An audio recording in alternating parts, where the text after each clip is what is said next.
Are you one of the thousands of people that are on the internet and you're looking to get a better understanding of what are some of the things that I need to know before I start my own business, and you're actually looking to take action, not just consume a whole bunch of content around the topic? What I'm going to do in this video is give you some really good information that I think can help you before you start your own business so you don't end up in a negative situation. Because what happens to a lot of people is that they go into the space without a lot of understanding of what they're getting involved in, and they haven't really prepared themselves for it. So what we're going to talk about are some of the pros and cons of being self-employed, what people like to call starting your own business, but really what I like to call being a self-employed professional. David W. Williams, also known as the retail trader. The first thing that you want to understand as a self-employed person, also called an independent professional, is that you're going to have to carry your own insurance unless you're married to somebody and they can put you on their insurance. Because I'm single and I'm not married, I've been carrying myself on my own insurance policy for an extended period of time as a self-employed person. One of the things that you're going to have to deal with when you do that is the cost of doing it. When you're self-employed, for some reason, they put you into a different insurance pool. And so therefore, insurance can be a lot more expensive than what you can expect because of the way insurance is kind of set up for self-employed people. Your premiums can be much, much higher just as an individual than most of the people that you know that work a 9 to 5 to have the group insurance via their employer. That's something that you're going to have to deal with. You don't want to be underemployed because something can happen. And now when you have to go to your insurance, it can be very difficult to even deal with them because you're underemployed, right? So you got to really start worrying about, your deductible. Some people say, well, pick a really, really high deductible. The problem is you're going to have to meet that now to have your insurance now start to cover the rest of the cost of whatever type of medical treatment that you may have. So this is something that you really want to understand. There's a lot of different options, but you want to understand that you're going to have to figure out yourself how to employ yourself. And the cheapest option is not always the best option. You want to figure out what's going to be the best option to protect you based on what you believe the worst case scenario could be for your health. That's the first thing. Another thing that you have to understand is that you're going to get fluctuations in income. This happens in all businesses.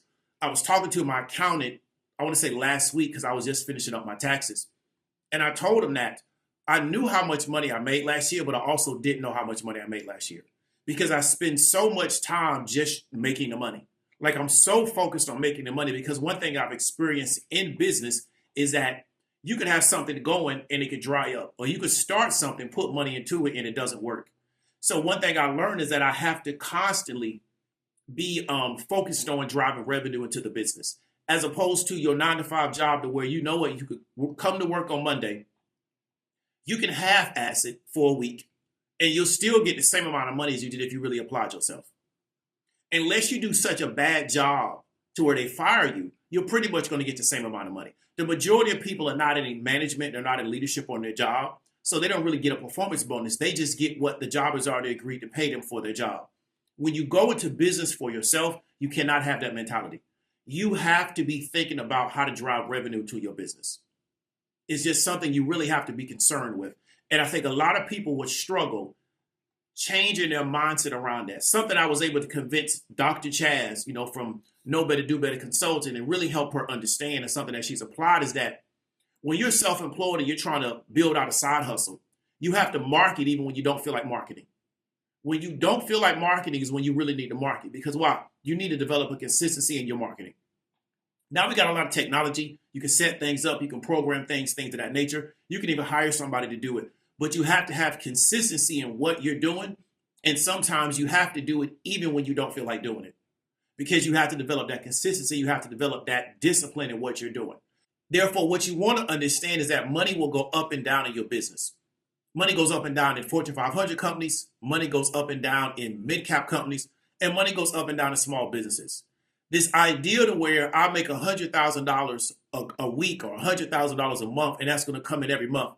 It's not taking into account seasonality. It's not taking into account what's going on in the overall macroeconomic situation. I was talking to somebody the other day and I was telling them, the reason why sales probably didn't come in is because we got to get through the end of the year and people are going to be spending money on that. So maybe the top of the year, they'll be more likely to look at this particular offer because they've got through the end of the year. People are thinking about right now how they're going to do Halloween, how they're going to do Thanksgiving, how they're going to do Christmas, and then how they're going to do New Year's. Right? So this is what I want you to kind of understand. There's seasonality in business. You could have a business that's running really well And then you can start to have issues in revenue in that particular business for whatever reason. We're seeing that with a lot of restaurants currently right now. Darden didn't report that well. Cracker Barrel is still struggling. These businesses at one time were really cash cows. It's not like that anymore. It doesn't mean that they did something wrong. It just means that things have changed in their marketplace.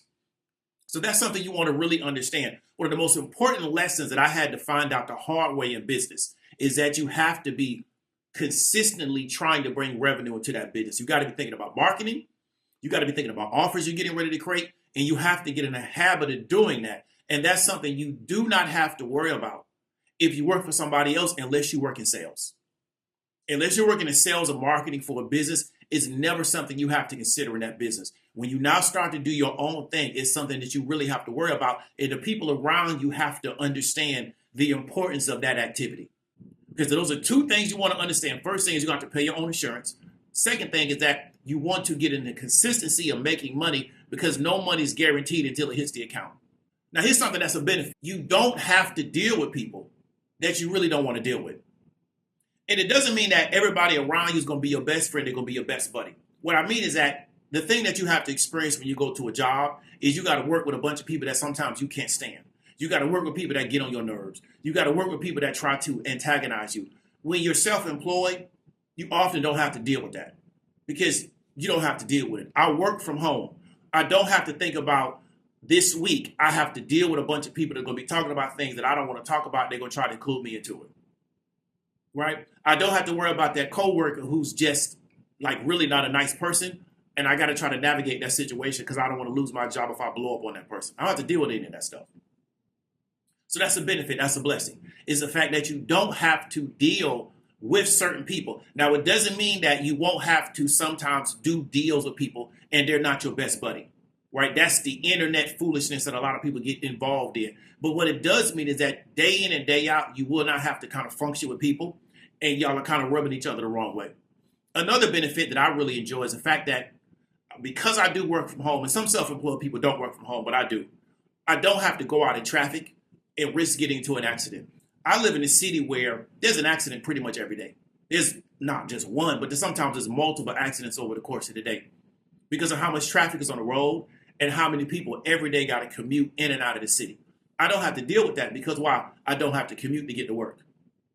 And so a benefit and one thing that I've really enjoyed is the fact that I don't have to drive every day to go make my money. I'm able to make my money primarily from home. Now, I sometimes have errands I have to run. Sometimes I have meetings I have to take outside of the house, but it's not day in and day out. I live in a really large metro area. In the morning when people come in to go to work, it's bumper to bumper traffic all the way into the city. Then in the evening when people get ready to leave, it's bumper to bumper all the way out of the city. And this happens day in and day out, and it never stops. You understand me? And it's only going to get worse over time as more and more people move into this particular area. So those are two things I'm able to avoid. So you got to understand when you're doing your own thing, you got to do the pros and the cons. But what I always really want to kind of get you to remind you is that if you decide to go in this particular area, and one of the reasons why I think Miss Tabitha Brown, if that's her right name, told people, hey, maybe you need to go back to work and go get your job, is because I think a lot of people really don't truly understand how if you're going to do your own thing, there is not a predictability in income, right? Because we don't control the macroeconomic situation. Anything can happen. And two, you have to be very focused on bringing money into your business. So do you have time freedom? Yeah, you do. But you still got to be focused on bringing money into your business. And the people around you have to understand that. That's why I've been telling people for years, many of you need to just find a regular person that works a regular 9 to 5 and you need to call it a life. Because these ideas that you have that you want to do, that you don't have the capacity to deal with that type of person. And what you're looking to do is get them to change to what you want, but you're going to mess up their program that has worked for them. If you're going to get with a person that makes their money a certain type of way, you have to understand you can come in and optimize it. But to say, well, I want you to make your money like somebody that works a 9 to 5 to where you now make your money on this set schedule and that cuts off, that's not going to work for them because that's not how they make their money. So again, for a lot of you, and I think with what Ms. Brown was trying to help people understand, is a lot of you need to just go ahead and do the 9 to 5 thing and call it a day unless you're willing to kind of change your style and change your perspective on the world around how business and making money actually works. It'll be easier for you because you're going to just be tormented because what you want a business to do is work like a 9 to 5. And what you want somebody else to do in their business is operate like a 9-to-5 worker. And it doesn't necessarily work that way. There's pros and cons of every situation. Hope you got some value from it. David W. Williams, Arsenal, is a retail trader. Talk to you later.